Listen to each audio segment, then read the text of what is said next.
જય માતાજી, જય દ્વારકાધીશ। તિરુપતિથી તિરુમલા માટે જવા માટે બસ આ જોઈ શકો છો કે આ બસ છે। બસમાંથી આપણે જવાનું છે, પણ અહીંયા જ્યાં ગેટ છે, જે ટોલ નાકા જેવું છે, ત્યાં આપણું અહીંયા બેગ વગેરે ચેકિંગ થાય છે। આપ જોઈ શકો છો કે કઈ રીતે ચેકિંગ થાય છે। અહીંયાથી કોઈ પણ ગુટકા, તમાકુ કે કોઈ અન્ય ચીજ વસ્તુ આપણે લઈ જઈ શકતા નથી।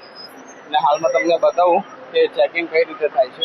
બસની અંદર પણ પોલીસ ચેકિંગ કરે છે ને આપણે લગેજ બગેજ બધું જ ચેકિંગ કરશું। તો હું તમને બતાવીશ।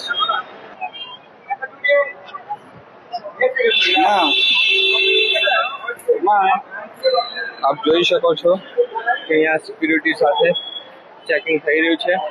અહીંયા આપણું બેગ ચેક કરાવવું પડશે।